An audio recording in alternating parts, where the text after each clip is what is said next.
giant aircraft stands on the tarmac at Marseille in France. It's been taken over by hijackers who are preparing the worst terrorist atrocity the world has so far seen. The men are heavily armed and carrying powerful explosives. The French Prime Minister faces a terrible dilemma. Storm the plane, lose 173 passengers and crew. But let it take off, and there'll be an even bigger price to pay. This will become a blueprint for defeating a terrorist hijacking. With eyewitness testimony and video recordings, this is the inside story of the hijacking the world forgot.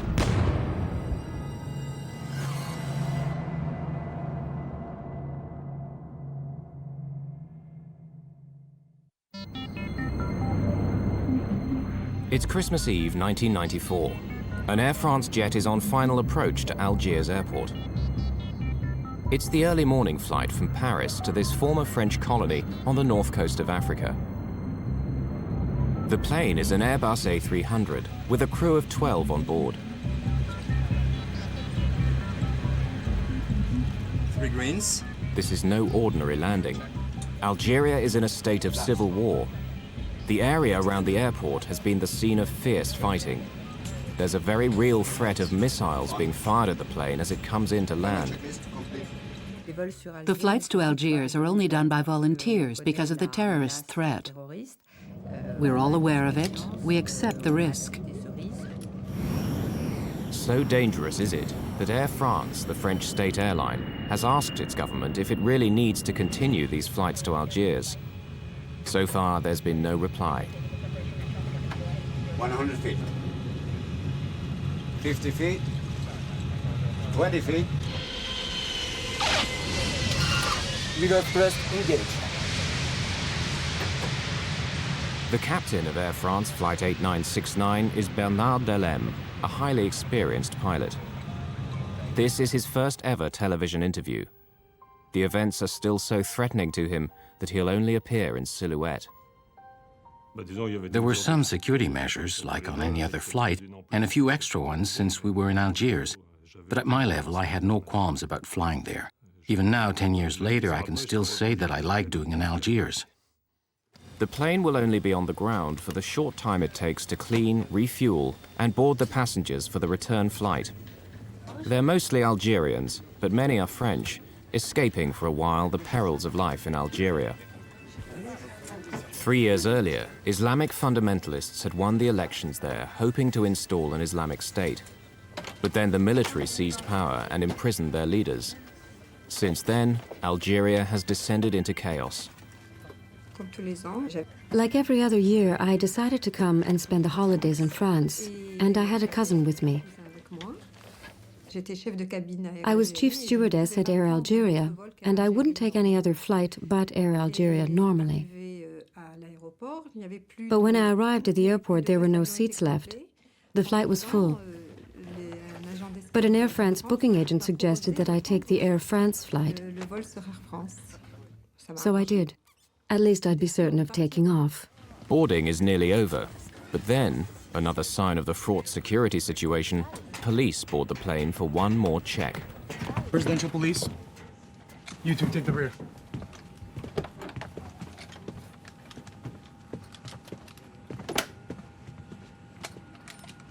Police, nobody move, please. Presidential police, we're carrying out an identity check. All right. No, you stay here, we'll handle it. It'd be best if I made an announcement. Okay, go ahead.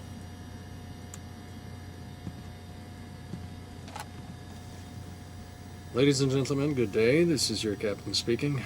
There will be a short delay while the police will come to the cabin to carry out a passport check. Please remain seated. We apologize for the inconvenience.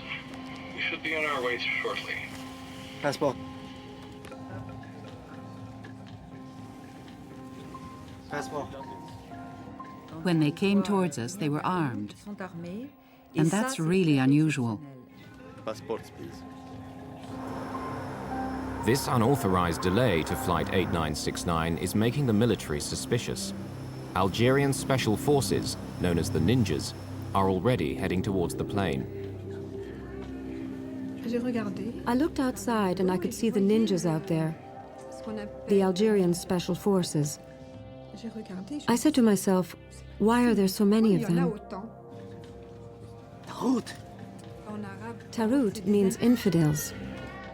And when he said that, I knew straight away that they were terrorists. There it was. All of you, get to the back! Hurry! Shut that voice of Satan! Sit down! You two, don't move! Nobody move! We are not the police. We are Mujahideen. The men are not police, but terrorists. They belong to a violent group of Muslim extremists. They aim to force an Islamic State on Algeria, no matter what it takes. And seizing the plane is part of that plan. Inshallah! When that happened, it was like a rock falling. Like lead. I don't know which. It was horrifying. Look at this! This is a very powerful bomb! There are others just like it! Ready for a great fireworks show in the sky! We are the Mujahideen of the people!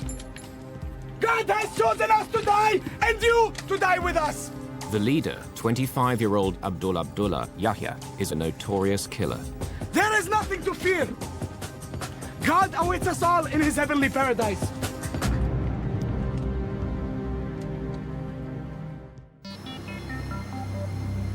Outside, news spreads quickly, and reporters arrive at the scene. In Paris, the French Prime Minister is urgently recalled from his Christmas holiday. It's an international crisis. I spent the whole afternoon on the phone trying to find out exactly what was going on. It was pretty confused. The Algerian authorities were determined to get tough, and it was difficult to discuss the problem with them. Give me your jacket, Captain. Back in Algiers, the terrorists decide to put on the flight crew's uniforms to confuse any army snipers. Meanwhile, in the cabin, one of the terrorists is not happy with what he sees. Cover your head! Cover your head more! You too! Their Islamic customs were not being respected. Men and women sharing the same toilets, sitting next to each other. And above all, women with their heads uncovered.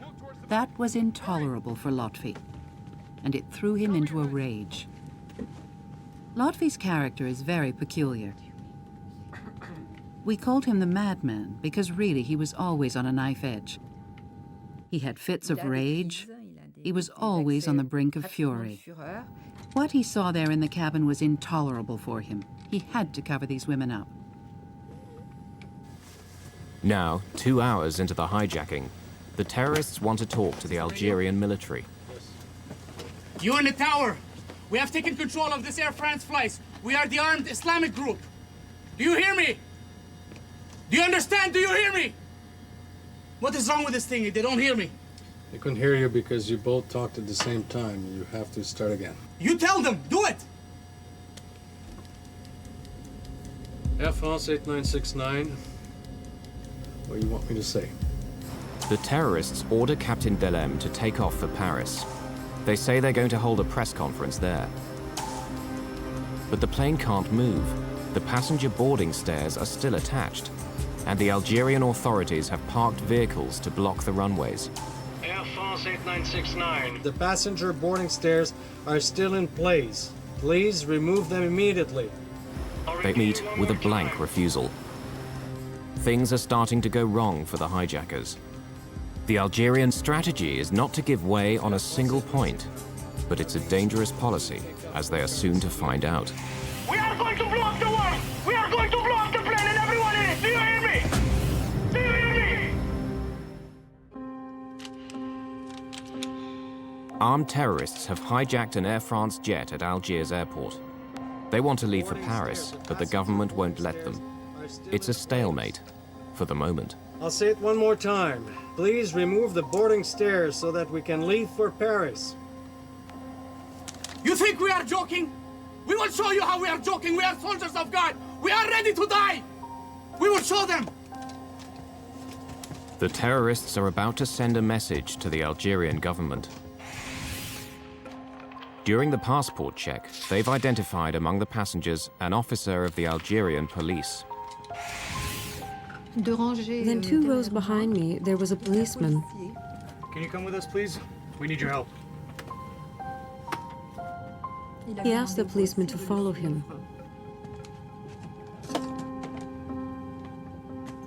It's crazy, I don't know if he knew, but he was very hesitant. He was walking, but reluctantly, because he didn't know what was going to happen to him. Open the door, please.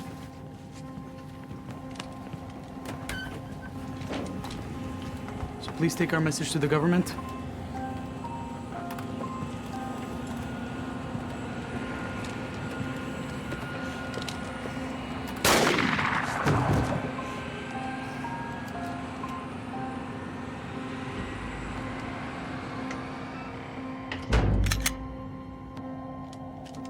Few passengers are aware of the murder, nor are the pilots.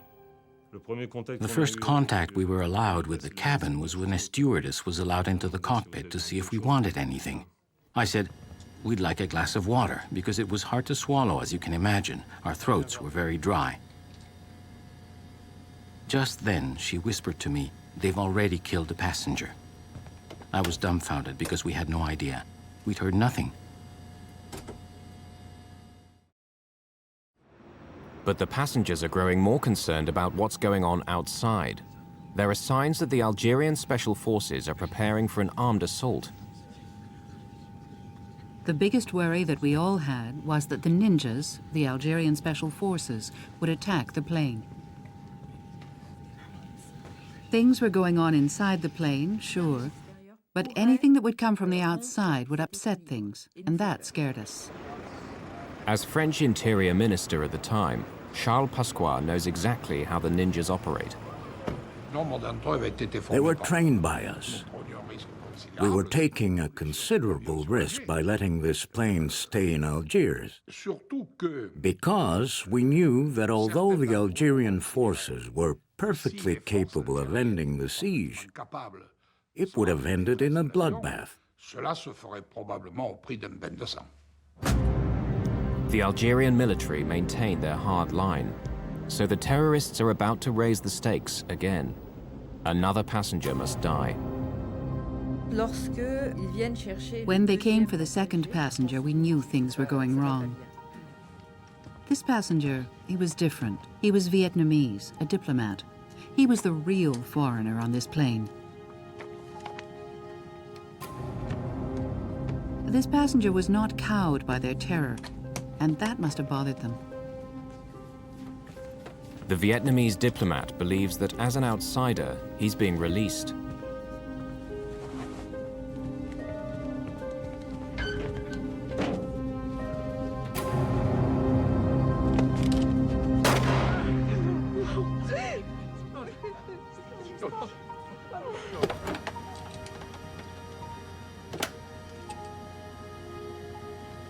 The stewardess went back to the cabin and came back with a bottle of water and some glasses.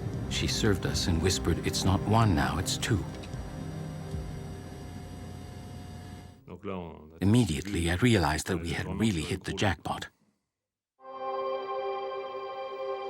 As the hours go by, the crew and passengers begin to recognize the different personalities of the four men.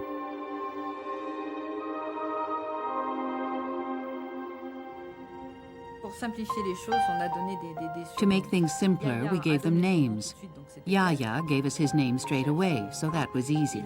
He was in charge. He looked a little bit like a student. He was friendly enough, very calm, except when he flew into a rage, and then he would act like a gangster. Lotfi, the madman, was the one who insisted we follow their laws, the one who was the most fanatic, the most fundamentalist. He'd already been in prison and been tortured. He had a hatred of the government, and he had a very short fuse. He was the dangerous one, the real psychopath.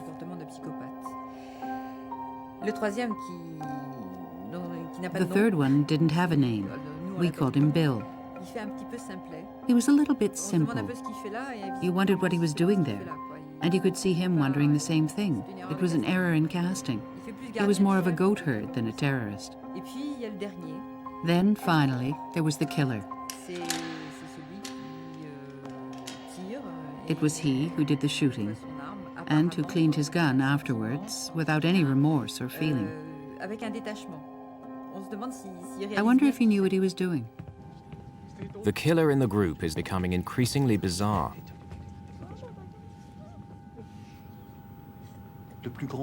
The tallest one, the killer, when we passed each other on the plane, he would take me by the neck and kiss me on the forehead. And later on, the meaning of this was more or less confirmed to me. People told me that this could be seen as the kiss of death. Finally, Morin plucks up enough courage to voice his fears. Can I say something? I want to ask you a favor.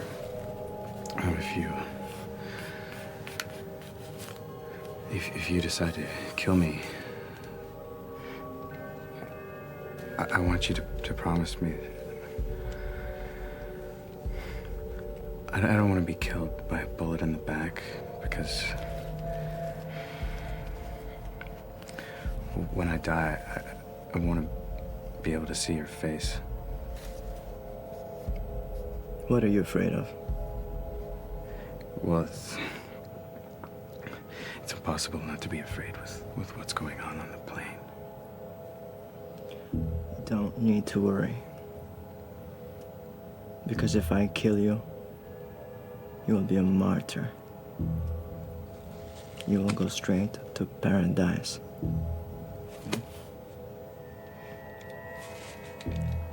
I can tell you that it didn't make me feel any better. In Algiers, it's stalemate. Neither side is giving way. In Paris, the French leaders are frustrated. They believe their own special forces could bring the hijacking to a safe end. But the Algerians refuse to let foreign troops in to sort out an Algerian problem. I asked the Algerian authorities extremely forcefully and urgently to let the plane take off, because I considered that it was a French plane belonging to Air France, which, although it had on board a majority of Algerians, had dozens of French there too. So it was for us to solve the problem.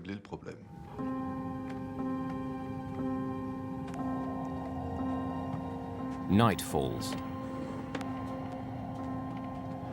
Air France Flight 8969 is pinned down by spotlights. The passengers have now been held hostage for 7 hours. Initial panic has given way to a tense calm. Few realize that 2 passengers have been murdered. The crew is working hard to defuse the situation. All these buttons, like here, for instance, it's the APU, auxiliary power unit. The role of a crew in these conditions is to keep things calm, to earn trust, to keep things going, which is very important. At the start of a hostage-taking, it's always violent. You have to buy time, to calm people, to show what you're like, to find out who they are, and so on. And then try to gain their trust.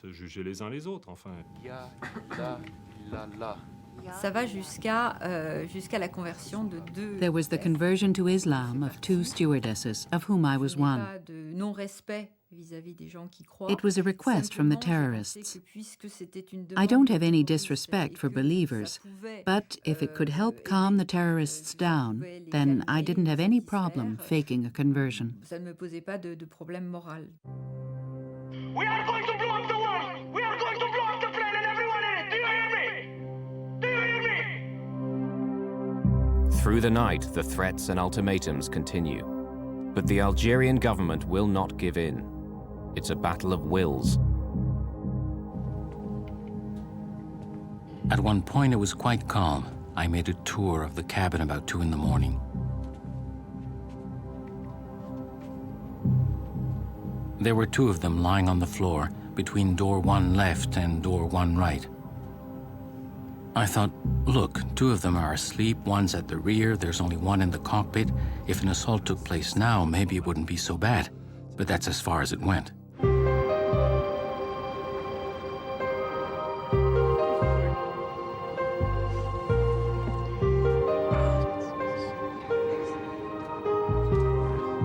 After a restless night, the passengers wake up.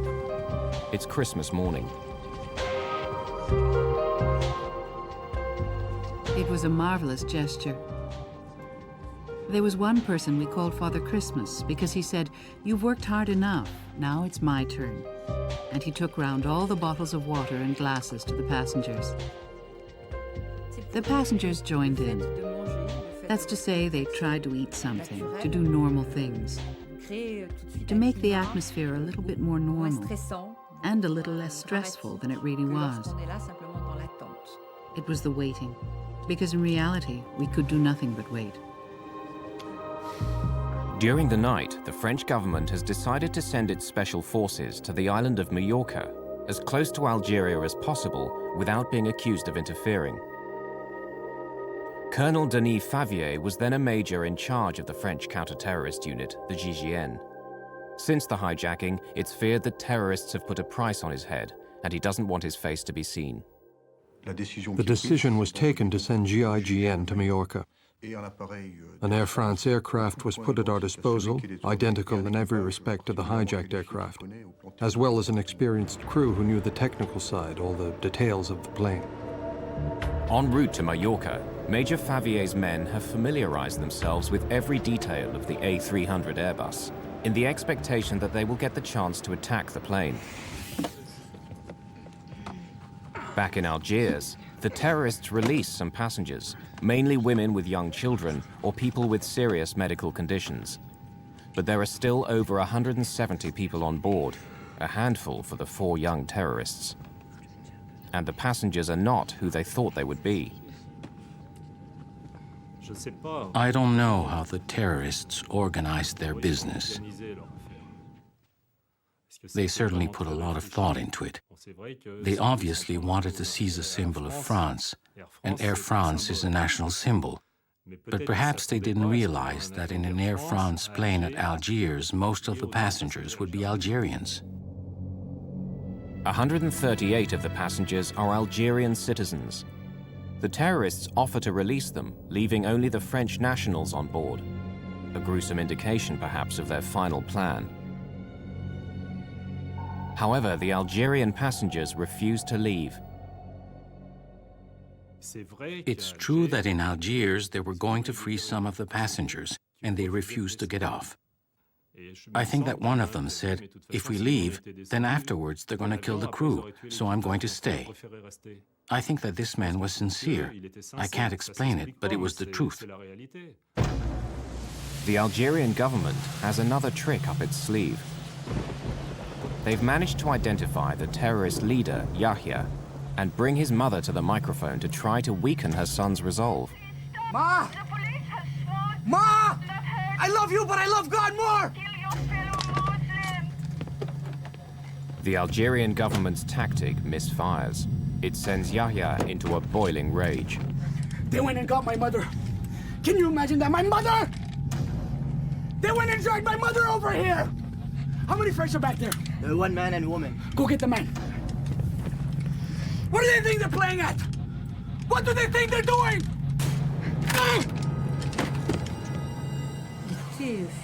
He was furious.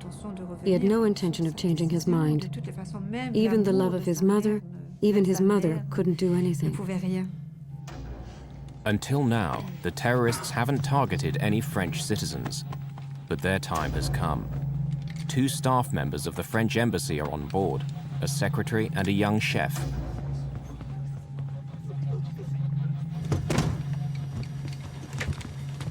Okay, now we will teach you how to play games with us. Are you listening to me? You tell them that if they don't let the plane take off, we will kill every single passenger one by one. Tell them. My name is Yannick Beunier. I work at the embassy. They're threatening to kill us. If you do nothing, they'll start the executions. something, and quickly. Quick as you can. We care nothing for you. We are soldiers of God. We'll kill him and we'll throw him outside the door. You can come and pick him up. Get me a magazine. He was terrified, Yannick. He was looking at me, but he was terrified. Was he pleading with me to help him? Was he? You two, we better off going back to your places. Go!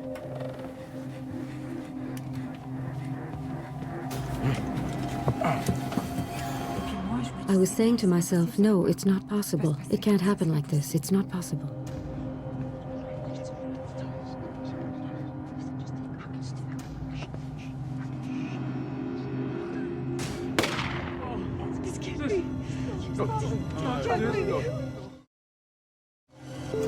The door-open warning light confirms that the terrorists have carried out their threat. Air France 8969. You happy now? See what you get when you play tough.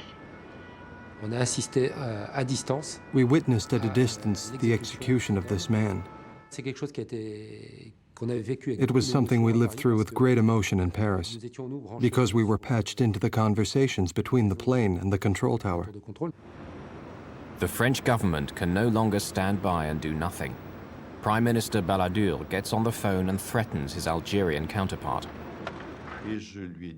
I told him that I would hold the Algerian government responsible for what happened and make it known to international opinion.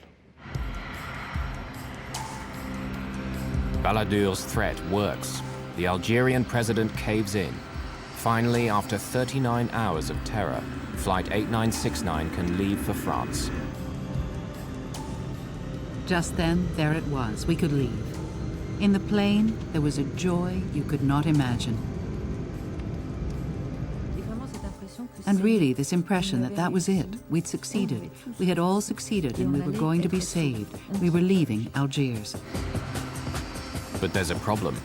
All the time they've been on the ground, the captain has kept the auxiliary power unit running. It's a small jet engine in the tail of the plane which keeps the power supply going. It uses around 4 tons of fuel a day. Now there isn't enough to reach Paris. Only Marseille on the southern coast of France. Navigation lights. On. Air conditioning packs. Flight 8969 prepares to take off. The crew are relieved to be going home. Both they and the passengers believe that whatever the future holds, it can't be as bad as what they're leaving behind. They don't realize the horror that awaits them.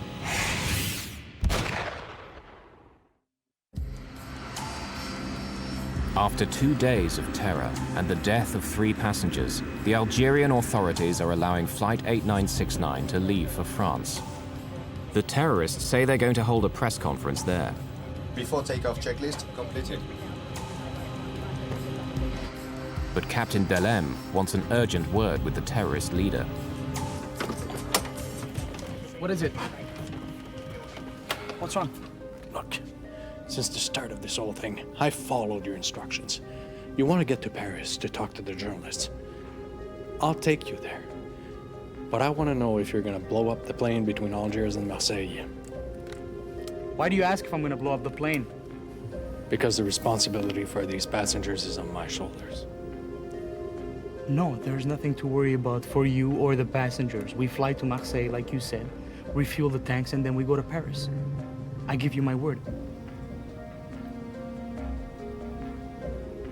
All right. Good.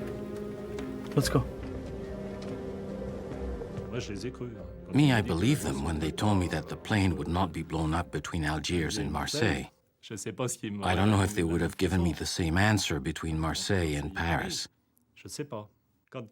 When someone's got explosives, they're not for making a birthday cake.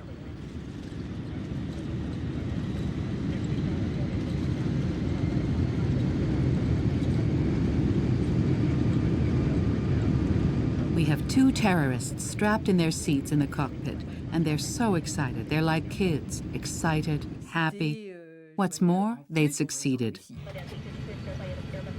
At 3:30 in the morning on the 26th of December, the plane approaches Marseille airport. They're unaware that Major Denis Favier and his French special forces have got there ahead of them from Mallorca and are now planning a showdown. Normally you arrive on ground that's held by the enemy, but here it's the enemy who's going to arrive on ground where you are in total control. And that's a key element in the success of the operation. 50 feet, 20 feet. For the terrorists, it's the magic moment. We are landing in France. We'll get fuel. We'll get provisions to take off again and go to Paris, because that's the objective. The airport is very dark. There are the lights of the plane and the little car, the Follow Me car, which we follow, and we do not go to the terminal. The plane is being deliberately led away to a remote corner of the airfield. Tension is very high because the French government has received some alarming news. While the plane was flying towards France, we received other information, according to which the terrorists planned to use the plane to carry out an attack on Paris.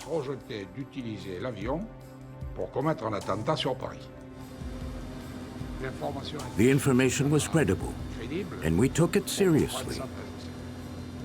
So the decision was made that no matter what, the plane would not take off from Marseille.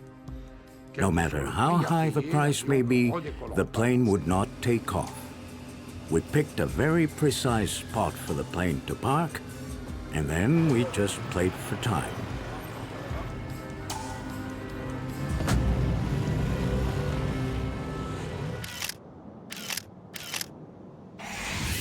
The French tactics will now be dictated by Major Favier. His plan is to wear the terrorists down. Whilst always appearing conciliatory, the French will spin out negotiations as long as possible.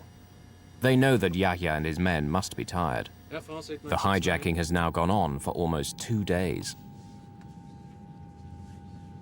Air France 8969, we require immediate refueling. 27 tons! 27 tons. The terrorists have learned from the flight crew that 27 tons of fuel will fill the tanks, far more than the 9 tons needed for the journey to Paris. It appears to confirm the intelligence report that the plane is to be used as a firebomb. They say it's not possible because of the killings, because of what happened in Algiers. It's in all the papers. The workers who do the refueling are afraid. They won't come near the plane. Tell them we want to go now. We'll do a press conference in Paris. Air France 8969, they want to leave for Paris right away. They wish to hold a press conference in Paris.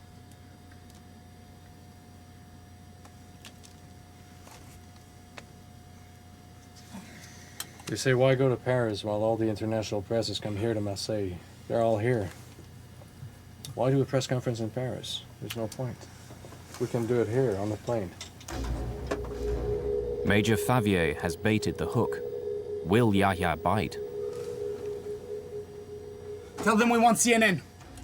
Tell them we want CNN. Air France 8969, they want to speak to CNN. The terrorists agree to a press conference aboard the plane, little realizing that it's all part of a clever plan.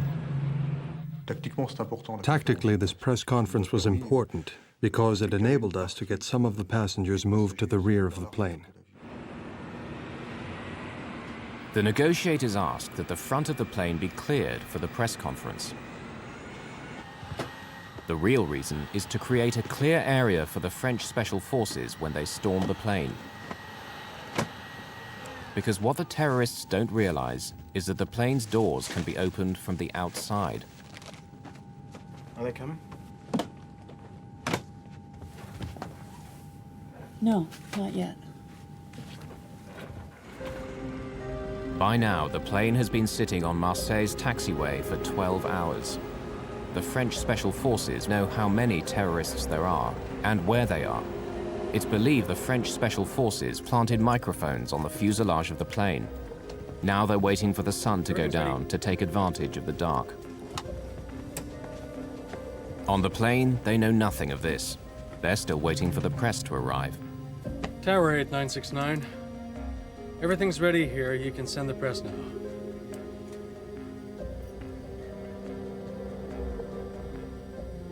"8969, what do you mean they're not ready?" No. You said they were ready over an hour ago and you were going to get them. Come on, there's not much time left. There must be hundreds of journalists there. This will be the biggest scoop of their careers. They're up to something. We can't stay here. I assure you, it's... Captain, move the plane over there. I promise you, we'll be... Captain, move it right now. Do it. Move the plane over there where the other ones are. We'll be fine. I promise. Move the planes! Go over there where the other ones are! Do it! Do it! Let's go. Start engines. Suddenly, all Colonel Favier's plans are in disarray. Yahya, the terrorist leader, now has the initiative. Tactically for us, the situation was very bad. Our positions were based on the plane being parked at point A, and all of a sudden it's at point B. So we have to reorganize very quickly.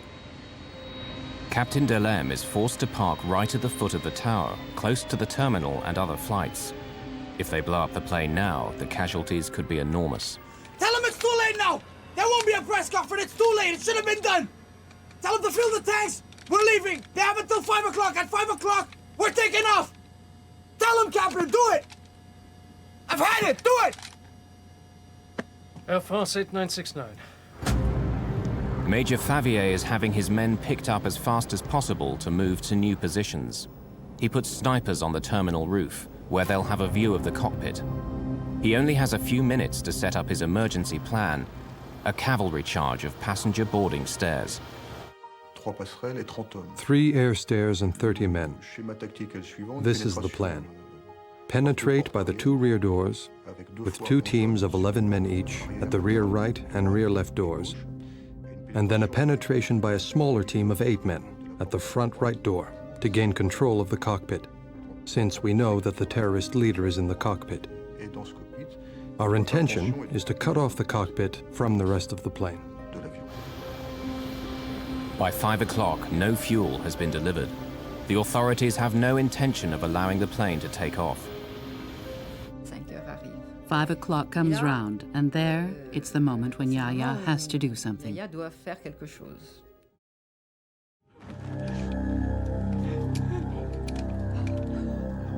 Yahya enters the cabin to choose his 4th victim, but he seems reluctant.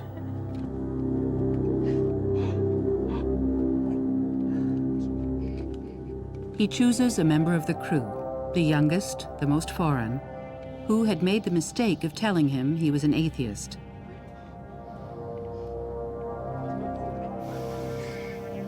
I don't want to do this.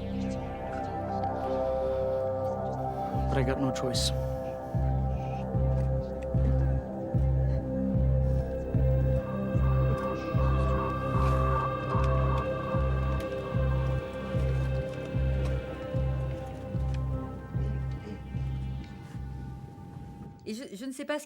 I don't know what was going on in Yahya's head, and we never will. I don't know if he changed his mind, but he kept putting off this execution. So instead of that, he fired on everything around.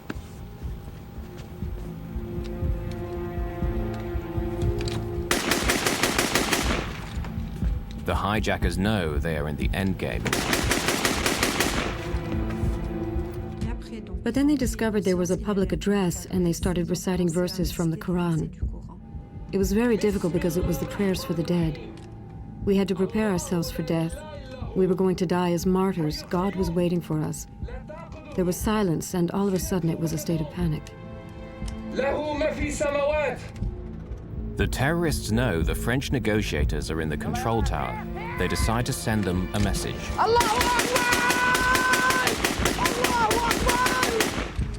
One of the terrorists opened the side window of the cockpit and hosed down the control tower. The glass shattered all around us. We were literally machine-gunned. Since we had landed in Marseille, there had been some moments of tension, but nothing like what seemed to be about to happen. We're gonna succeed in our mission, Captain. Don't worry about that. Major Favier has been given carte blanche by the French Prime Minister Edouard Balladur. He decides the moment has come to act. When the terrorists started firing with an automatic weapon on the tower, there was danger inside the plane, so we now had justification for an armed attack. That attack was carried out from the air stairs, which are mobile vehicles.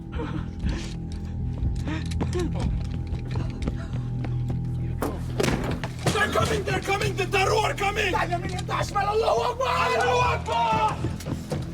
At that moment, everybody understood, them and us, that it was the beginning of the assault. The cavalry charge is underway. This is actual footage of the attack. There are 8 of us on the front right air stair. The first air stair gets to the aircraft. There's a small problem with the height, as it was a little bit higher than the door.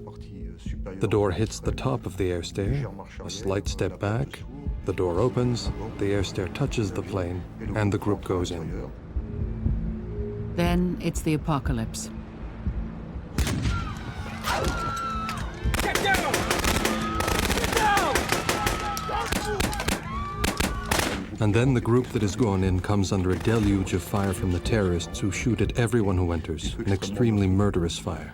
There's not a moment's doubt about the nature of this gunfire. They are shooting to kill. At the rear of the plane, the other 2 squads of Favier's men enter. So I hear, hands on your head, don't move, hide, get down as low as you can. I just wished to escape. The situation we were in was extremely violent, so I pulled the overcoat I had over my head so I wouldn't see the tracer bullets whizzing past, nor what was going on around.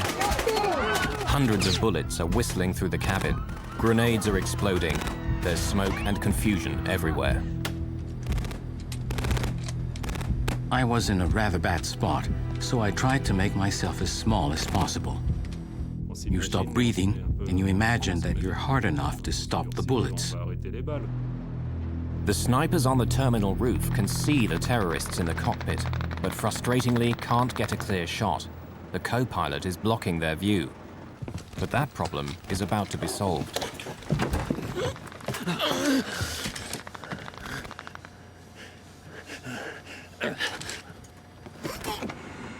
Actual video footage shows the co-pilot, Jean-Paul Borderie, falling onto the hard concrete.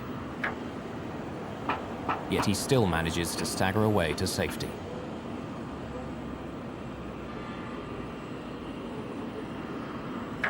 It gives the snipers the chance they've been waiting for.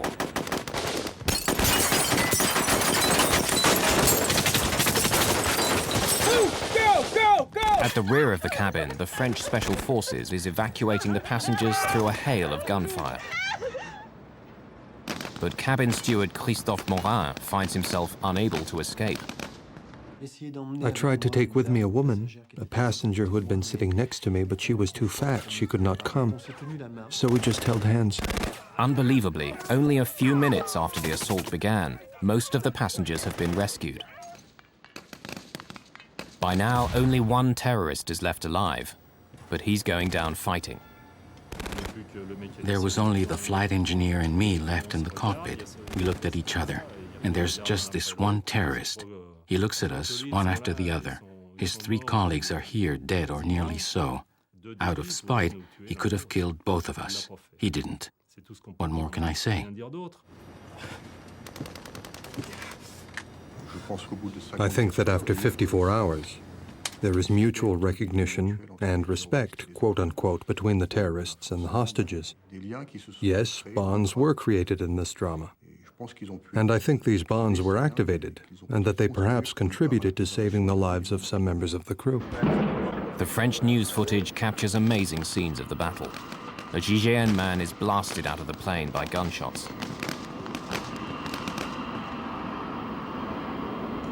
The final surviving terrorist holds them at bay for almost 20 minutes, but his time and his ammunition are running out.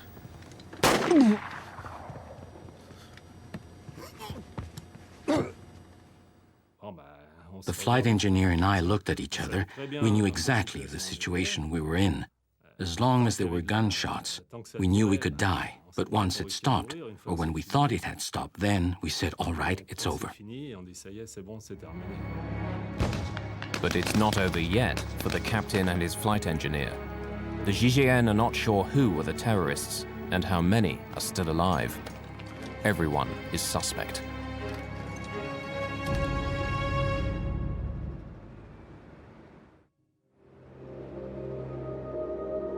The battle around the cockpit has been so fierce that everyone believes the flight crew are dead.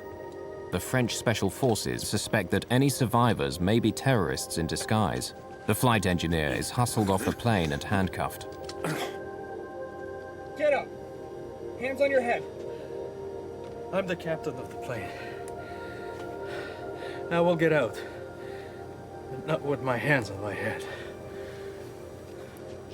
I would never have left the cockpit with my hands on my head. After all I had been through, I would not be punished like a child.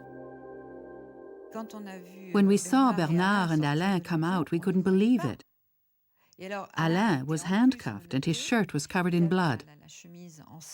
He said, I'm deaf, I'm deaf. But we said, yes, but you're alive.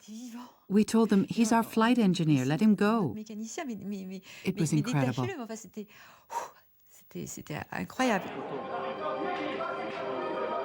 For 20 minutes, the gun battle has raged on board the crowded aircraft. Hundreds of shots have been fired, numerous grenades exploded. Yet all 173 passengers and crew have survived. Captain Delem himself escaped with bullet wounds to his right elbow and thigh. The crew had a specific responsibility, the duty to save the hostages and to safeguard the plane. The crew in general and the captain in particular, they all rose to the occasion. 9 of the 30 GIGN men have been wounded, 1 seriously.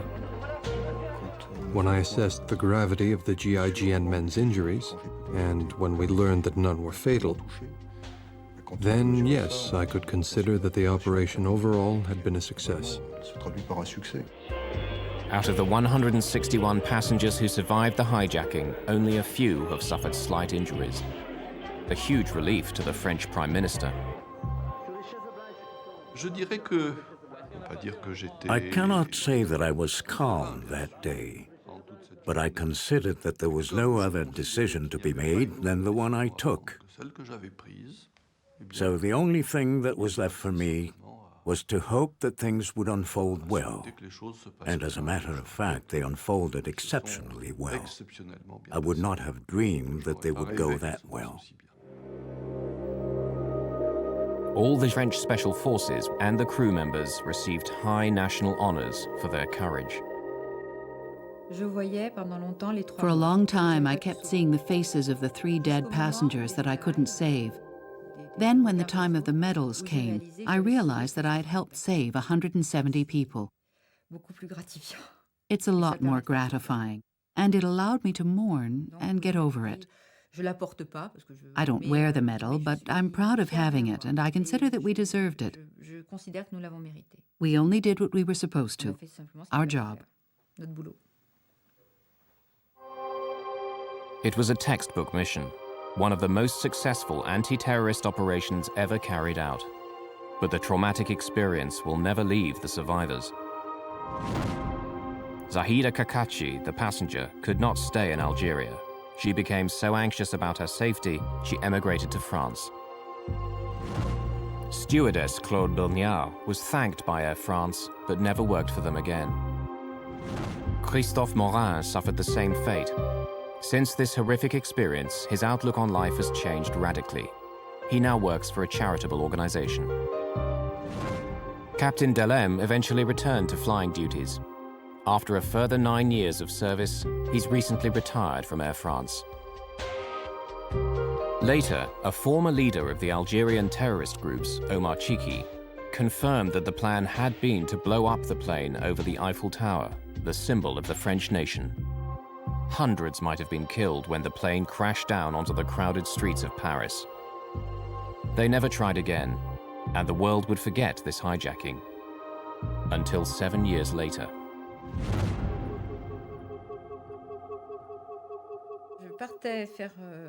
I went to do some shopping and I bumped into a friend who said a plane has crashed into the World Trade Center. I went home and stayed sitting in front of the television for 24 hours. I couldn't move or eat or do anything. All those images came back to me, and I asked myself, is that what was supposed to happen to us?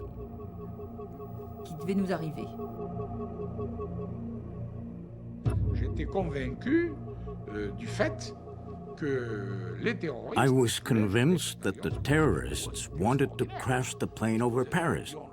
To them, it would have been a great feat. Crashing a plane on the Eiffel Tower or the Élysée Palace would be an extraordinary feat. Above all, I kept thinking, we had apprentice terrorists, boys who didn't understand very well what they were doing. But voila, they taught everyone a lesson. We're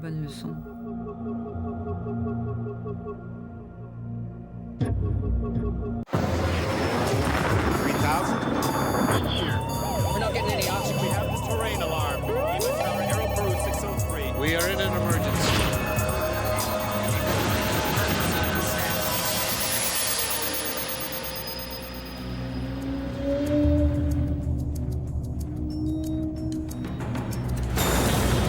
July 2002, over Germany, the middle of the night.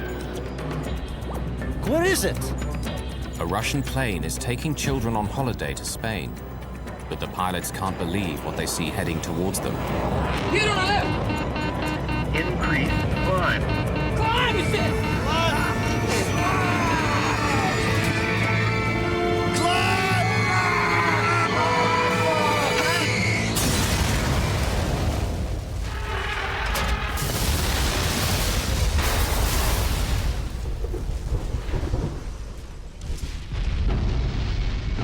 It's among the most poignant air disasters of recent times. How could two planes collide over one of the most closely regulated areas in the world? Bravo Tango Charlie. Faulty technology or human error?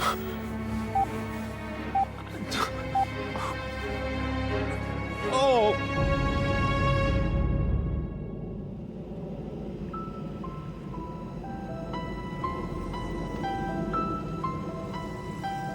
June 2002, the city of Ufa in western Russia. Ufa is populated by both Christians and Muslims. This year, its most outstanding teenagers have been chosen to go on a 2-week vacation organized by UNESCO near Barcelona in Spain. They are among the most clever, athletic, or artistic children of Ufa. Kirill Diktaryov is a 14-year-old prodigy. He's been painting since he was 4 years old and has already had 2 public exhibitions. He's halfway through his new work. He was very good at painting. He felt colors. He received good reviews. The trip sounded very exciting. That's why we agreed that Kirill should go to Spain. He just graduated from grade 9. He needed some rest, and it was a good opportunity for a summer holiday.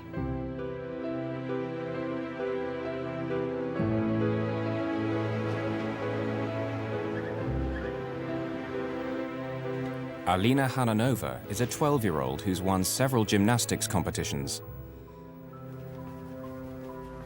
We were very glad for her because, indeed, very smart and very talented children were flying there. All extraordinary children in terms of their personalities.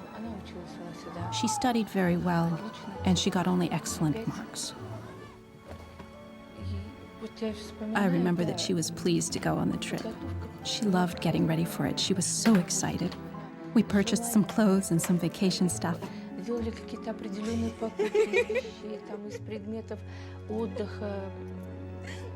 As she was born, I informed my husband, and he cried because he was happy to have a daughter.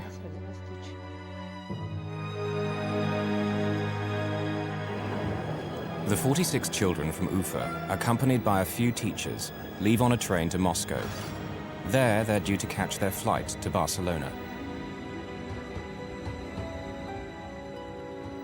But in Moscow, things start to go wrong. The tourist agency accidentally takes the children to the wrong airport, so they miss their plane. They're terribly disappointed. While the agency tries to sort out the mess, the children go sightseeing in the Russian capital.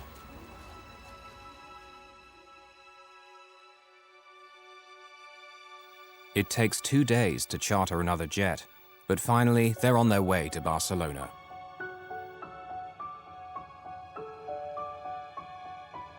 On July the 1st, 2002, the children from Ufa board their plane at a Moscow airport. The Kaloyevs are not part of the school group. They're going on a holiday to meet their father, who's an architect, and is finishing a project near Barcelona.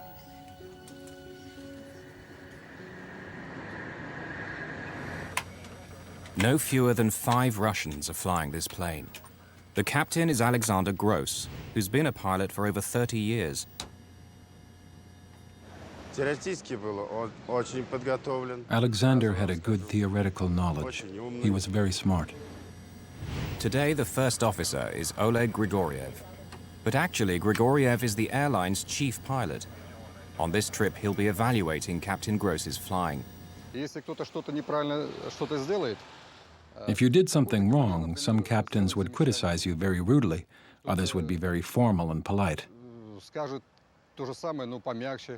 But Oleg Grigoriev would express his disapproval in a gesture, like that, meaning, why on earth did you do that? Captain Gross is in command, but Captain Grigoriev is his supervisor. If it comes to the crunch, who will really be in charge? Seated in the left rear is Murat Itkuyilov, normally the first officer, but who's not officially on duty because Grigoriev is in his seat. Nevertheless, since he'll soon be promoted to captain, his opinions are considered. Murat был профессионален как пилот. Любил летать. Murat was a very professional pilot. He loved to fly. Murat was interested in the new stuff in aviation and always kept up to date on the most progressive things brought in. Also on the flight deck are an experienced navigator and a flight engineer. Just before 11 that evening, Bashkirian Airlines Flight 2937 leaves Moscow. The plane is a Tupolev 154.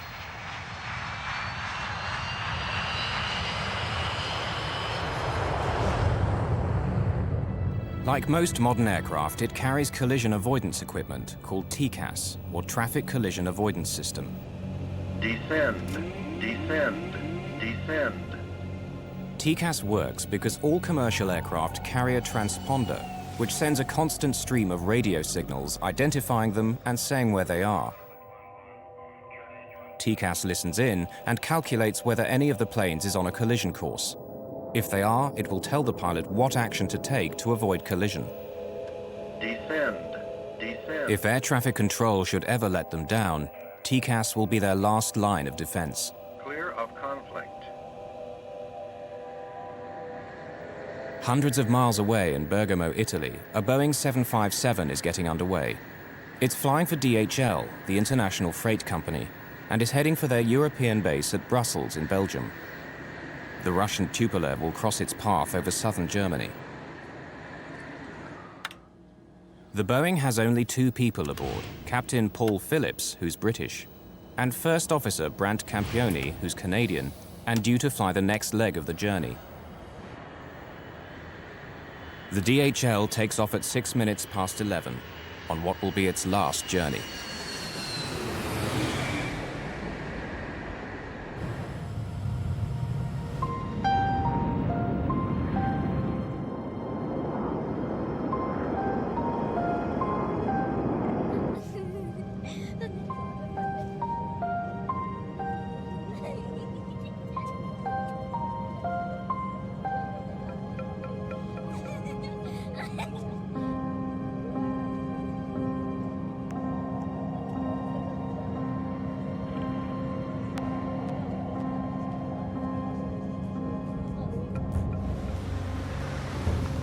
10 to 8 at the Skyguide Area Control Center in Zurich, Switzerland. The busy day shift has ended and the night shift is reporting for work. Peter Nielsen is an experienced controller. He's been doing this job for 8 years. The center regulates air traffic in southern Germany as well as northern Switzerland. Tonight, there are only 2 controllers on duty. But the traffic in their sector is light, and Nielsen's colleague decides to take a lengthy break, a common practice at Skyguide. Peter Nielsen is now responsible for all air traffic on 2 radar screens, which sit several feet apart. At 11:10, 2 technicians arrive. They inform Peter that Skyguide management has authorized them to carry out maintenance work on the main radar. While they do so, the screens will work much more slowly and will give no visual 2-minute warning if planes are getting too close to each other. Thai Inter 933, route Trotzig in Allgäu. Bavarian 350, descend flight level 270.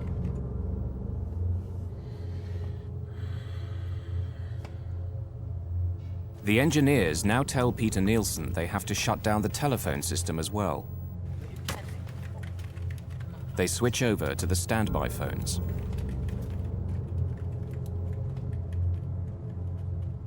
No one realizes it yet, but the seeds of disaster have been sown.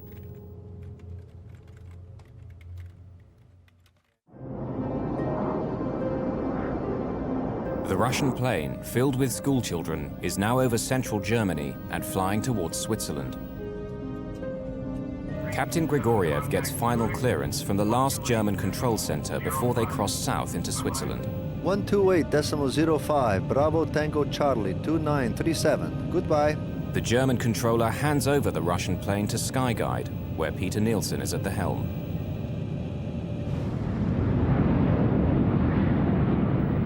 Meanwhile, the DHL plane is climbing north over the Alps and is now entering Swiss airspace. Zurich, radar, good evening. Dilmun 611, I'm climbing flight level 260, direct Obasi. Captain Paul Phillips of the DHL requests clearance to climb to a higher altitude. The thinner air there will mean less air resistance and save fuel.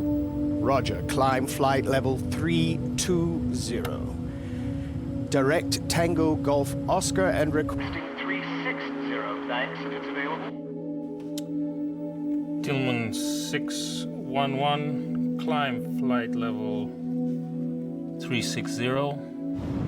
The DHL reaches flight level 360, or 36,000 feet, the same altitude as the Russian plane.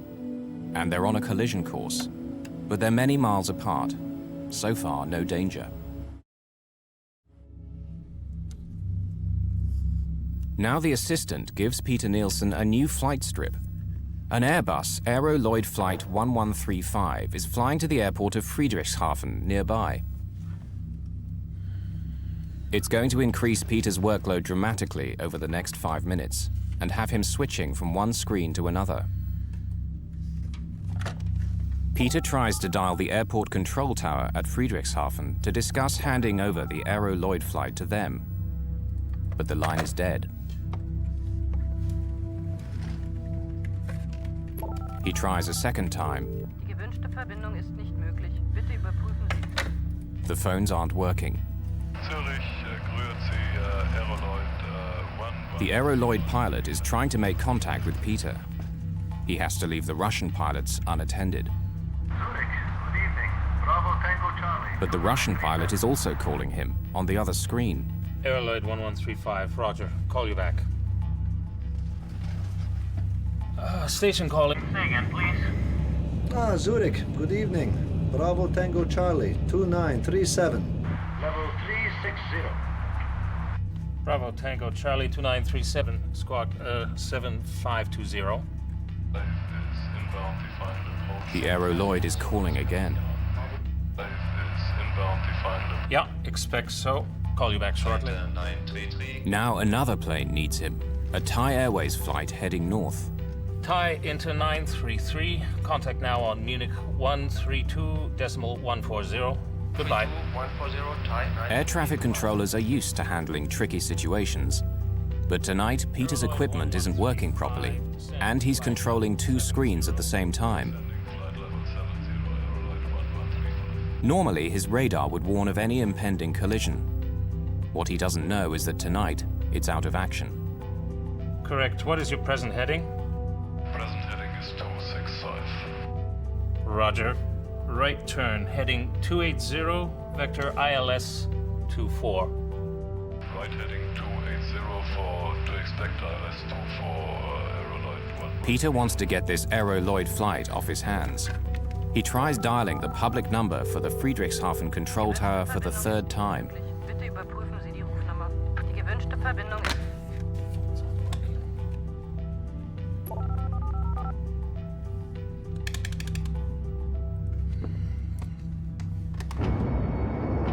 Meanwhile, the Russian airliner and the DHL plane are still heading towards each other at a closing speed of over 800 miles per hour.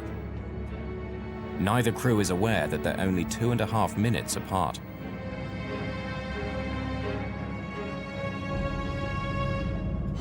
The DHL plane is now approaching the Swiss border with Germany. The Russian Tupolev is heading for exactly the same spot and at the same altitude. Finally, someone at another air traffic control center in Germany spots the danger.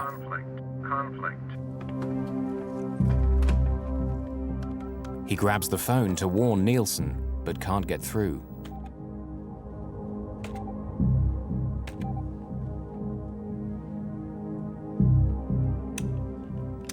International air traffic rules prevent him from talking to the pilots directly.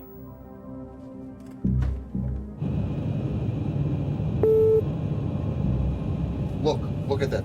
Now, for the first time, the Russian pilots can see the DHL plane on the screen of their TCAS anti-collision computer. But Peter Nielsen is still focused on getting the Aeroloid flight safely down. Aeroloid 1135? Aerolite 1135, go ahead, sir. Yeah, I lost my connection to Friedrichshafen Airport. Could you please call them on your second set, 124.35.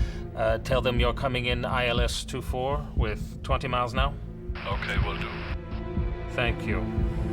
Okay, taking over. On the DHL cargo plane, the crew is relaxed. They don't know they're on a collision course. Their TCAS hasn't sounded a warning yet.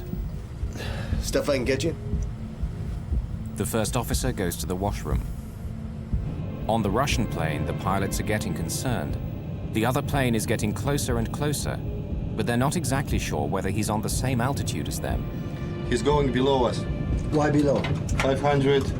No, 100 meters. Traffic. Now fucking traffic. Why? Traffic. TCAS, the collision avoidance computer, is warning the Russian pilots that the other plane is getting too close for comfort.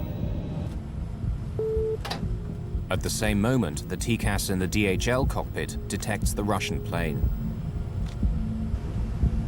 Descend.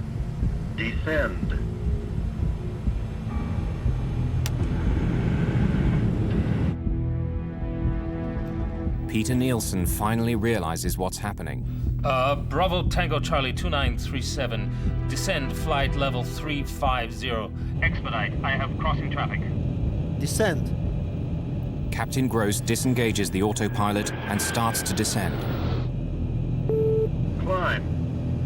TCAS is telling them to climb. The controller is telling them to descend. It says climb. He is guiding us down.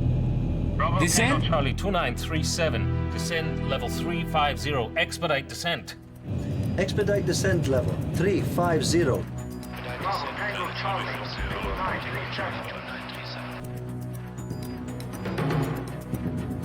Peter Nielsen thinks he's averted a collision by telling the Russian plane to descend.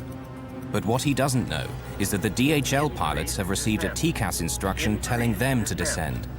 Increase! Dilmoon 600. TCAS descent.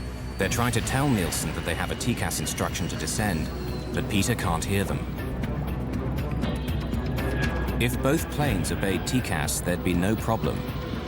But the Russians, instead of climbing, have followed the controller's orders. Now both planes are diving towards each other. He's going below us. Fuck, what is it? Here on the left! Increase climb. Increase climb. Climb, it says! Climb! Descend! Fuck, descend hard! Climb!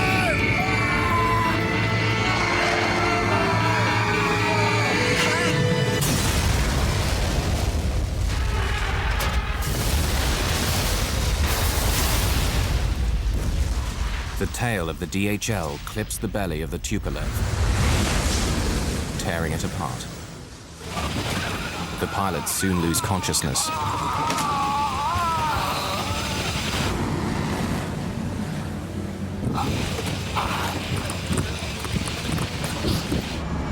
The DHL struggles on for another 2 minutes.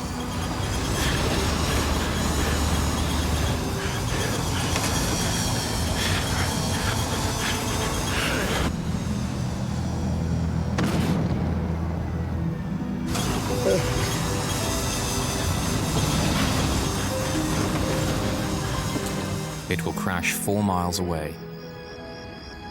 Can we go over to 337? Affirm. Bye-bye. Bye-bye. Peter is unaware of what just happened. Bravo Tango Charlie 2937.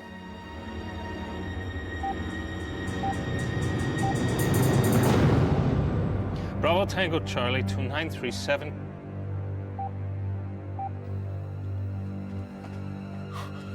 Bravo Tango Charlie. This is the nightmare that every controller hopes will not happen to him. 2 of his aircraft colliding, killing scores of people. Oh! Peter Nielsen leaves the control room for the last time, but his story is far from over.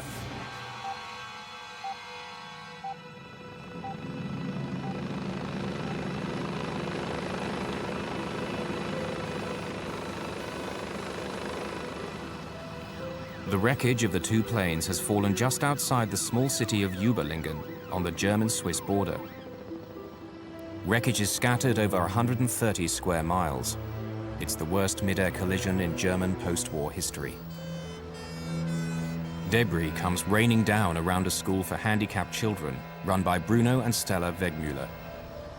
The sky was orange, red, flaming, and we saw these pieces falling down and detonations again and again, and we realized it couldn't have been a normal thunderstorm. It was something we had never heard and seen before. It was incredible because there are many, many houses here, and there was nothing on this place. But around our school, we find bodies, children. We very soon also realized that we couldn't do anything, really. We couldn't save anyone, we couldn't help anyone. Today, actually, some people still suffer and see the pictures and have to learn to deal with these pictures. And for other people, it is like a bad dream. The problem was that the bodies and debris were dispersed over a very, very wide area, approximately 40 square kilometers. A corridor 20 kilometers long and 2 kilometers wide. It was the largest police operation in the province of Baden-Württemberg, lasting a week and involving over 6,000 people searching for the bodies. The people were all very sad. They were all in a state of extreme shock, and naturally the rescue team could feel that and empathized with their suffering. The policeman is standing where the DHL crashed. Here you see no more trees. The trees have completely burned down. We assume that the turbines of the Boeing separated first, approximately 700 to 800 meters high before this plane crashed. One landed 300 meters that way, and the other turbine was another 500 meters that way. In this garden lay many of the bodies of the children of Ufa. In this part died 28 children. In this field, there was a child. More over here, in this field, there was a here.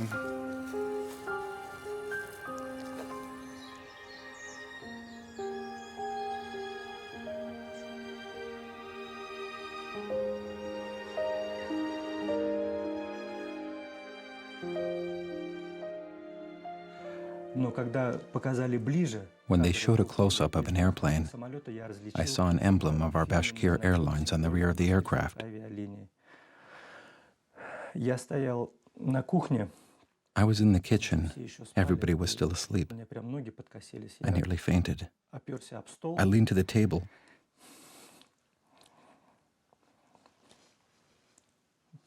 I didn't know what to do. The Hananov family lost their only daughter. Irina Degtyaryeva lost her only child. We hoped for some kind of a miracle, that he missed the plane. In a word, we didn't want to believe in this news. It was like thunder in a clear sky, and God forbid anyone gets news like this.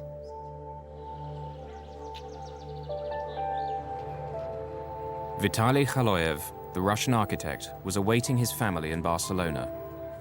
He's one of the first to arrive in Überlingen. Although the relatives are not encouraged to participate in the search, Vitaly cannot help himself.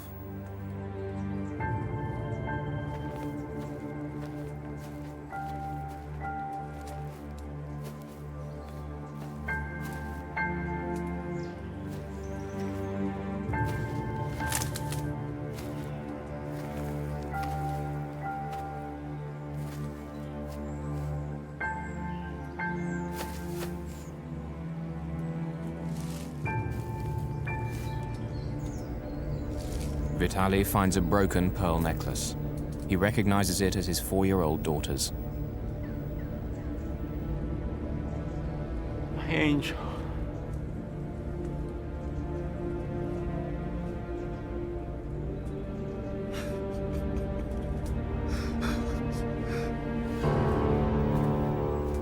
Amazingly, amidst all the carnage, Vitaly finds his daughter's body intact.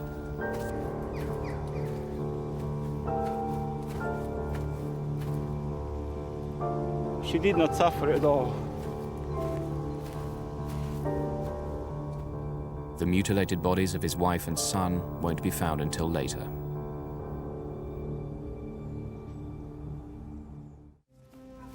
Over 6 days of searching, the rescue workers gather bodies and body parts scattered all over the southern German countryside. By Thursday of that week, 2 days later, the relatives started arriving. They could not all see the bodies we'd found because most of the bodies were badly charred or mutilated. We didn't permit the relatives to view the bodies in that condition.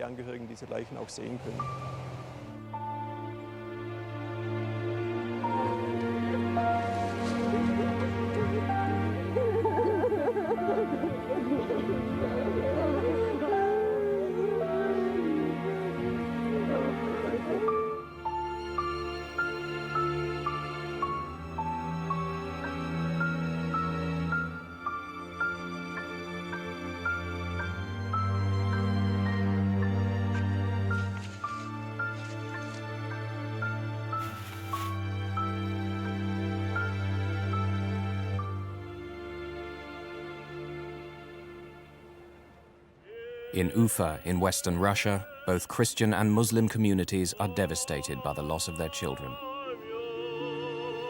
In the cemetery, where 53 of the people in the Tupolev are buried, there are 2 double rows of gravestones, with the Christian Orthodox on one side and the Muslims on the other.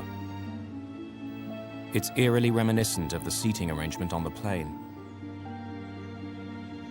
The monument evokes a flight of paper planes frozen in flight.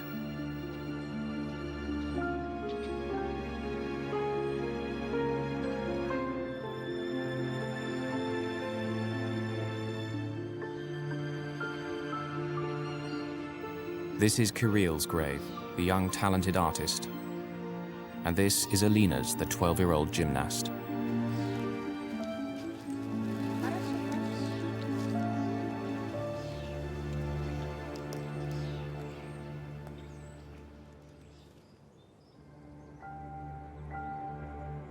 Vitaly Khaloyev, who lost his entire family, has designed and built a huge monument in their memory.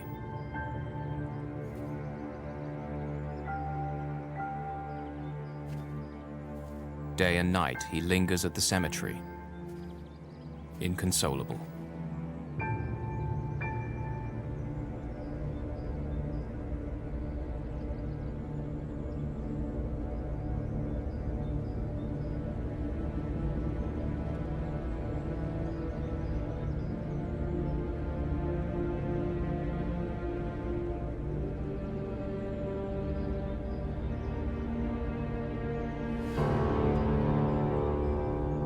At Skyguide in Zurich, after the collision, work has all but come to a standstill.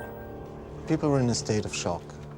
They were shocked, they were helpless, there was a lot of sadness, people crying. And we were criticized for being too technocratic after the accident. I have to accept that. One of the biggest tasks was to maintain operations, because there were planes coming in, going out after this tragedy, and that was a very, very difficult situation for everybody. For the next 3 weeks at the Zurich Air Traffic Control Center, capacity is reduced for lack of available controllers. Peter Nielsen never again worked on an air traffic workstation. If you go through something like that, you're not able to come back. It's too deep in, and it's too big. From an emotional point of view, of course, it was shattering. It was, for me, really, really terrible. Terrible in the sense that it happened to one of my colleagues, it happened to our profession, but it also happened to families who lost their children. The hunt begins for a scapegoat. If two planes collide in empty skies, someone must be to blame. At first, some suspect the Russians. The pilot of the Russian plane is said to have ignored repeated instructions from air traffic controllers. And while the repeatedly, they contacted the Russian pilot and asked him to change altitude because he was flying at a level where he should not have been.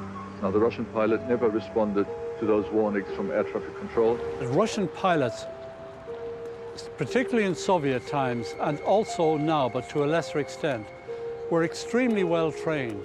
I have no concerns about the training of pilots. They've been trained for almost every operational possibility that could happen.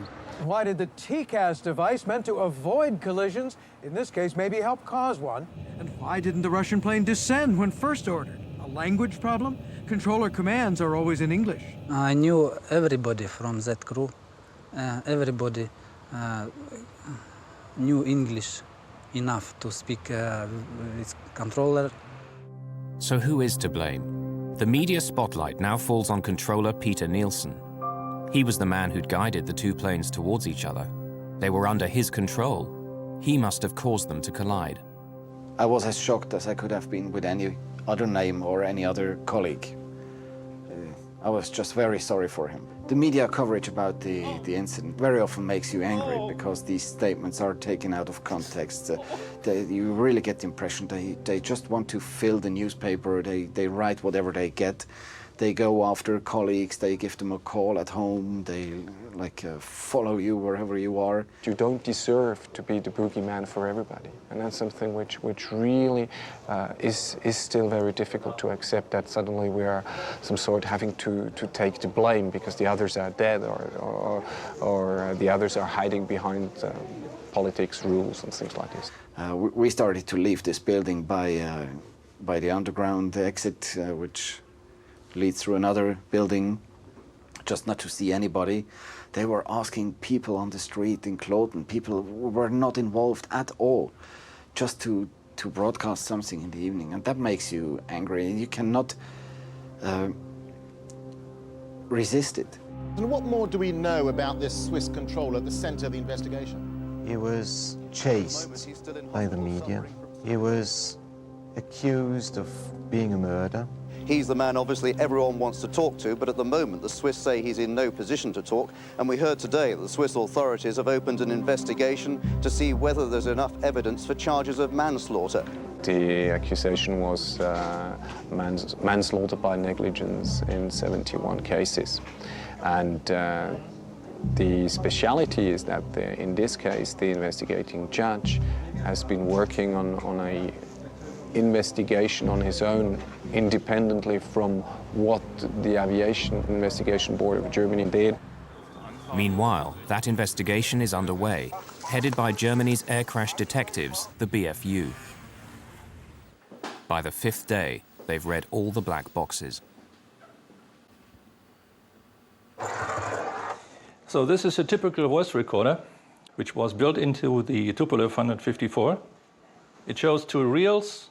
The recording time of this recorder is 30 minutes. And this is rather solid, but the original voice recorder of the Tupolev was heavily damaged. So we had to remove the tape and replay it on such a specialized tape recorder. This is the hangar where wreckage of the planes was examined. This one here is the lower surface of the right wing of the Tupolev, and that remaining stub here went below the Tupolev and caused these scratches. That top part of the vertical tail remained at the accident site on the main wreckage of the Boeing. But could this accident have been avoided? TCAS normally has a safeguard mechanism called a reversal. If an alert is issued and one aircraft crew ignores an instruction, TCAS orders a reversal. If the TCAS on aircraft A senses that aircraft B is still on a collision course, it will tell it to go in another direction. But it didn't. Why? One of the major requirements for that is that both planes have to be at least 100 feet apart in altitude. But this requirement was not met at the time. That's why no reversal was given. When the DHL's TCAS saw that the Tupolev wasn't climbing, it could only tell its pilots to descend even faster. Increase descent. If the reversal had been possible, the children of Ufa might have lived.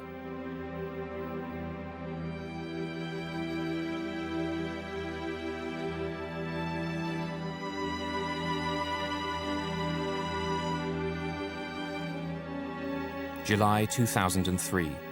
Many parents returned to Übelingen in Germany for the first anniversary.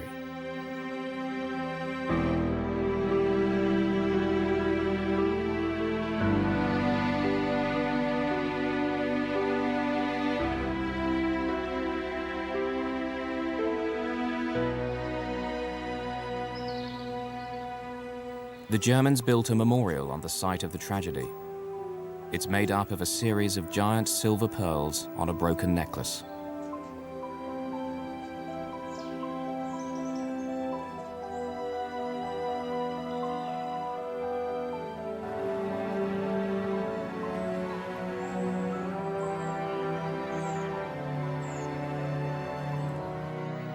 The head of Skyguide is among the crowd. Can you tell us, what are the mistakes you made? I don't think this is the time to talk about it. I'm sure you'll understand. Have you apologized? Okay. Thank you.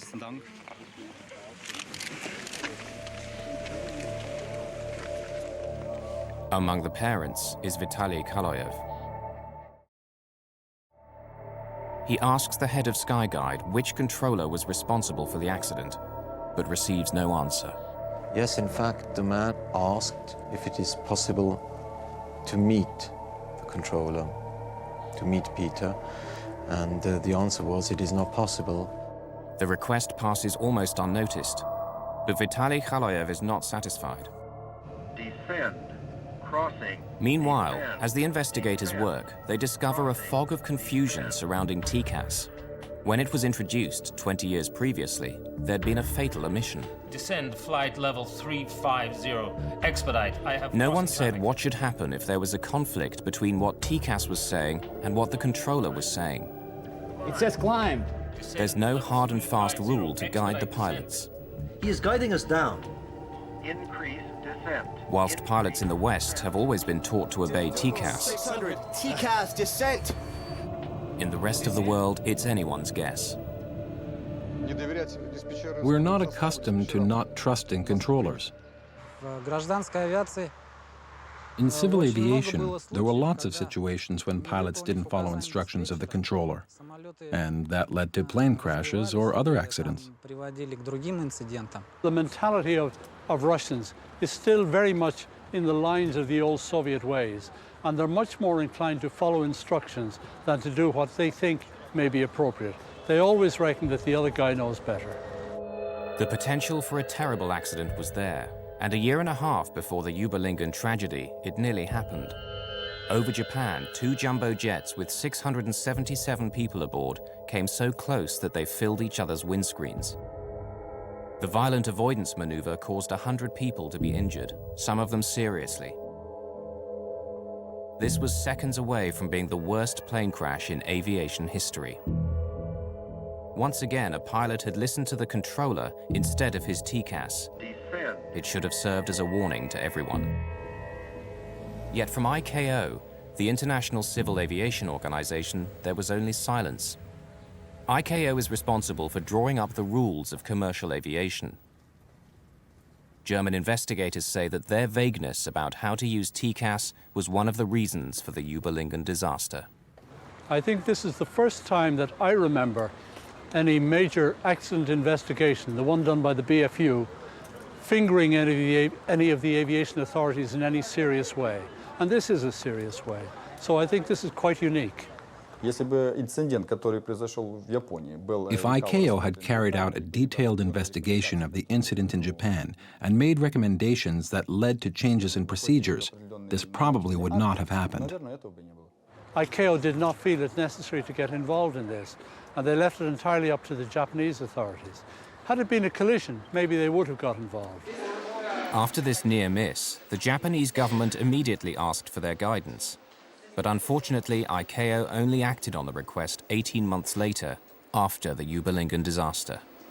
Perhaps the ICAO procedures and standards, but in particular operating procedures for airborne collision avoidance, were somewhat ambiguous or open to interpretation. The Japanese incident was not the only warning ICAO received. In the 2 years leading up to the Überlingen collision, 4 other near misses happened in Europe alone because one set of pilots obeyed air traffic control instead of their TCAS.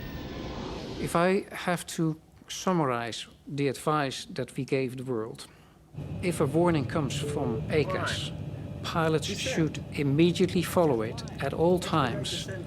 With the benefit of hindsight, you always ask yourself, could we have done more? And an accident is a wake-up call for everybody. All of these regrets are of little comfort now to the grieving parents of Ufa. Everything that was good is in the past and was connected with my child. All the hopes, dreams were connected with him, with his future. And now, nothing left. At least I've got nothing left. So the right way to put it is, my life didn't change. It stopped.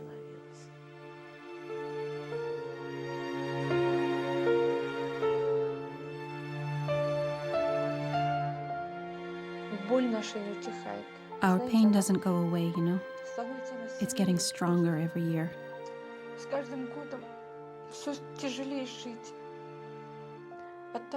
It's getting harder to live. At first, we had a hope that she'd come back, that time would pass and things would fall into right places. And now the hope is gone. And the worst thing is that the kids were flying happy. Healthy kids were going on a vacation. And some grown-up people made a mistake, made a fatal mistake. And the kids were gone.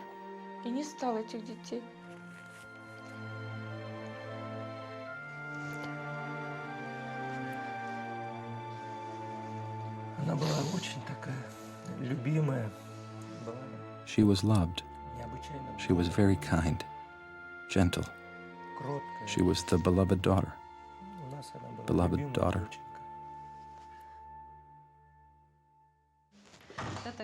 This is Kirill's room. Everything in this room is like it was when he was alive. Nothing's changed.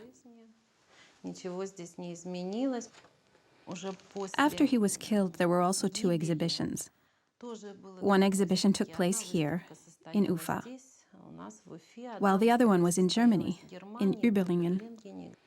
And that's Kirill's last painting. He was really glad. He planned that he'd finish it when he'd get back. Vitaly Khaloyev, the Russian architect, has lost his entire family, everything. He himself has gone to pieces.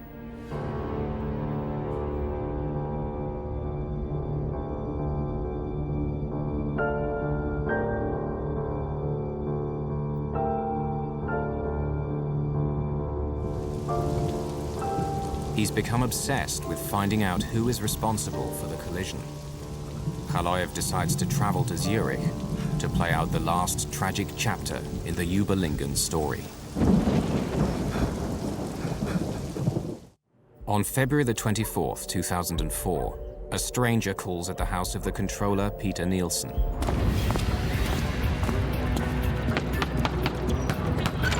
Ja! Get out of my face! Just go away!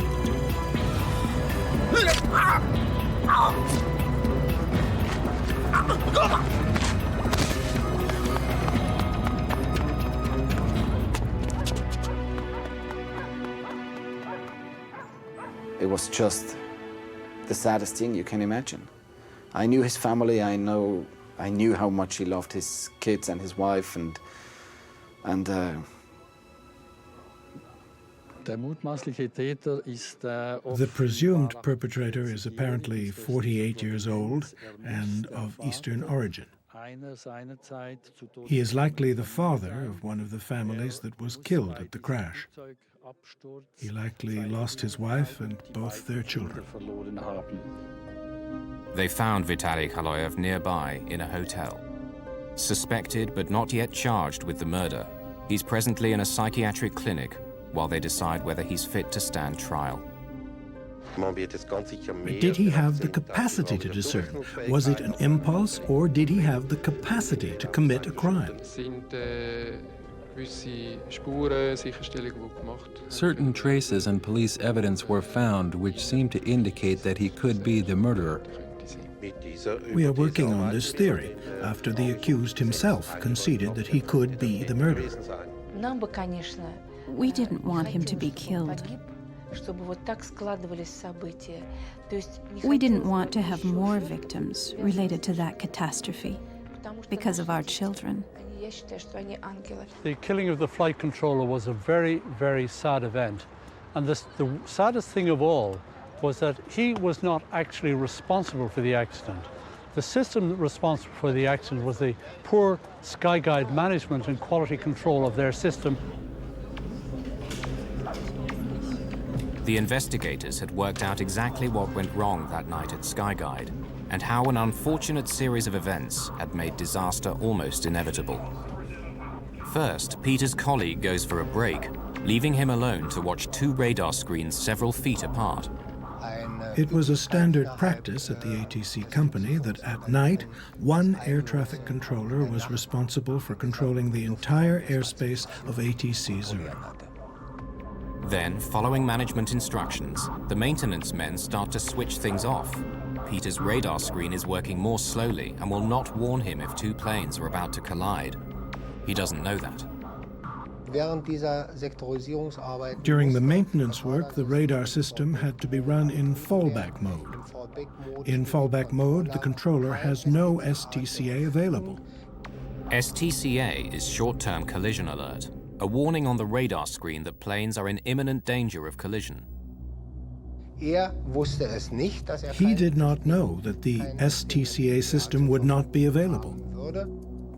Then by chance, an unexpected aircraft, the Aeroloid tourist plane, arrives at the critical moment and needs a lot of attention. It completely distracts Peter.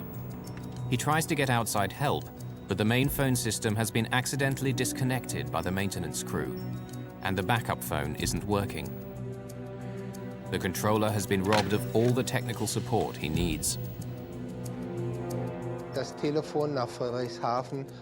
The phone link with Friedrichshafen was down. At this time, there were various radio transmissions, and the controller had to answer them on the different frequencies. Finally, when both planes are descending, the DHL pilots cannot tell him what's happening because the radio frequency is busy. 600, TCAS descent.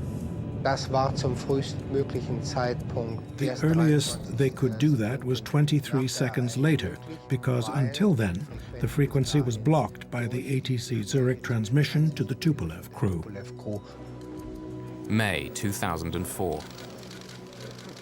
It had taken the German BFU investigators 22 months to publish their final report.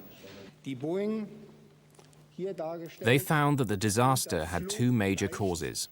Firstly, Peter Nielsen was too late in noticing the danger of a collision. Secondly, the Russian crew was wrong to obey him when he told them to descend, rather than their own TCAS equipment telling them to climb. But other pilots understand their dilemma. The TCAS commands are spoken in such a dispassionate voice. Descend, increase descent, such a matter-of-fact type of voice. And then there's the voice of the air traffic controller's urgent command. Descend immediately, leave this altitude immediately, go to another altitude at once. So, whichever voice sounded more urgent was the one the crew obeyed. Finally, the report severely criticized Skyguide for leaving a lone controller on duty that night. We have learned our lesson, and we don't have single-manned operations or only one controller in front of a monitor anymore. This might happen again. Another badly organized air control service or a crew might make a mistake. You're guilty or not guilty. That's not the meaning of a final report. The meaning of a final report is facts. What has happened? Why did it happen? What are the lessons to be learned? Safety requirements. Why didn't they provide safety during that flight, when my child was on board? They must take the responsibility for not providing security for that flight. Mistakes were made by us also, and we regret them deeply.